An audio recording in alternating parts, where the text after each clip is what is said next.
അപ്പോ ചക്കയുള്ള ആൾക്ക് മാങ്ങ കിട്ടണം, പക്ഷെ മാങ്ങ ഉള്ള ആൾക്ക് എന്ത് ചക്ക ആവശ്യമില്ല. അപ്പൊ എന്ത് ചെയ്ത് ഇവരുടെ ഇടയിൽ ഒരു എന്ത് ചെയ്യണം, ഒരു വിനിമയ മാർഗം ഉണ്ടാവാൻ വേണ്ടിയിട്ടാണ് എന്ത് ചെയ്തത്, പണത്തെ നിർമ്മിച്ചിരിക്കുന്നത്. പണം ചെലവാക്കാൻ വേണ്ടിയുള്ളതാണ്. അപ്പൊ പണം ചെലവാക്കുമ്പോൾ നിങ്ങൾക്ക് വിഷമാണ് ഉണ്ടാവുന്നതെന്ന് വിചാരിക്കുക.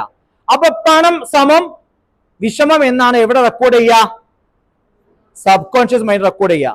അപ്പൊ ഈ ചെറുപ്പക്കാരന് പണം ചെലവാക്കുമ്പോൾ എന്താണ്, വിഷമമാണ്. അതുകൊണ്ട് ഇവന് എന്ത് ചെയ്യണ്ട, പണം കൊടുക്കണ്ട, ഉണ്ടായാൽ ചെലവാക്കേണ്ടി വരൂലേ, അപ്പൊ ഇവന് കൂടുതൽ വിഷമാവൂലേ.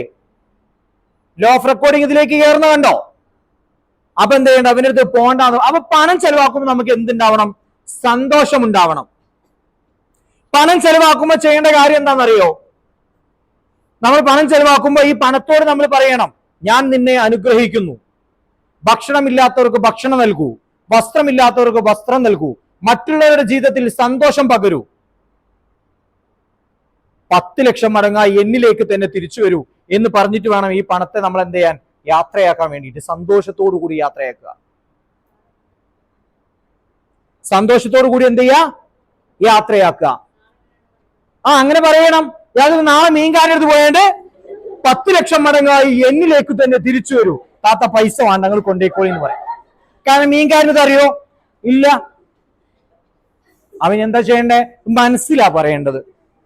അല്ലാതെ നാളെ ഇന്ന് പെട്രോൾ അടിക്കാൻ പോയിട്ട് 10 ലക്ഷം മടങ്ങായി എന്നിലേക്ക് തന്നെ തിരിച്ചു വരൂ എന്ന് പറയുമ്പോ എന്ത് ചെയ്യും, ആ ചെറുപ്പക്കാരൻ ഒന്ന് വിട്ടു നിൽക്കും. കാരണം എന്താണ്, സുഖമില്ലാത്ത ആളാണെന്ന് വിചാരിച്ചിട്ട്.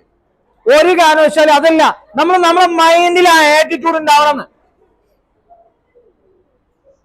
മനസ്സിലായോ? അപ്പൊ പണത്തെ നമ്മൾ എന്ത് ചെയ്യാ, റെസ്പെക്ട് ചെയ്യാ. പണം വെക്കുന്ന സ്ഥലത്ത് പണം മാത്രമേ വെക്കാൻ പാടുള്ളൂ. നിങ്ങൾക്കൊരു പേഴ്സ് ഉണ്ടെന്ന് വിചാരിക്കാം. ഈ പേഴ്സിൽ ഞാൻ ഇവിടെ എന്ത് ചെയ്തു, ബാക്കിയുള്ള ബില്ലോ കാര്യങ്ങളോ കാർഡൊക്കെ ഇവിടെ വെക്കും.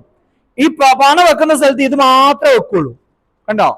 നിങ്ങളുടെ വീട്ടിൽ പണം വെക്കുന്ന സ്ഥലത്ത് എന്ത് ചെയ്യണം, പണം മാത്രമേ വെക്കാൻ പാടുള്ളൂ. നിങ്ങളുടെ വീട്ടിലാണെങ്കിൽ നിങ്ങളെ പേഴ്സിലാണെങ്കിലും ഒക്കെ പണം വെക്കുന്ന സ്ഥലത്ത് എന്തേ ഉണ്ടാവാൻ പാടുള്ളൂ, പണം മാത്രമേ വെക്കാൻ പാടുള്ളൂ. ഇത് ഫോളോ ചെയ്ത് നോക്കൂ, വലിയ റിസൾട്ട് ഉണ്ടാവും.